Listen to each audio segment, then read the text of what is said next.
সকলোকে নমস্কাৰ এডাল খুব ধুনীয়া গল্পটা দেখিছেনে পাটৰ কাম কৰা আছে এখিনি কিন্তু ষ্টোনৰ কাম কৰা হোৱা নাই ৰূপত বনোৱা হয় আৰু হুনপানী চৰোৱা হয় ওপৰত আকৌ এনেকুৱা এটা এটা ৰেড ষ্টোনৰ কাম কৰা আছে আপোনালোকে ধৰিব পাৰিছে নাই মই ওচৰৰ পৰা দেখুৱাই দিম বাৰু ফুলিযোৰ এনেকৈ থাকিব দেখিছেনে এইটো পুৰা পিওৰ ৰূপতে কৰা হয় ইয়াত কোনো ধৰণৰ ষ্টোনৰ কাম কৰা হোৱা নাই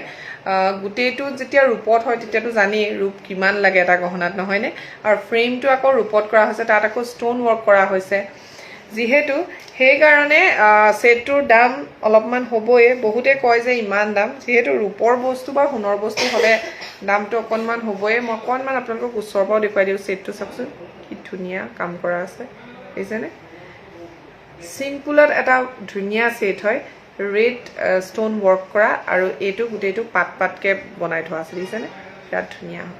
যদি ল'ব বিচাৰে স্ক্ৰীনশ্বট ল'ব আৰু হোৱাটছআপ কৰিব ধন্যবাদ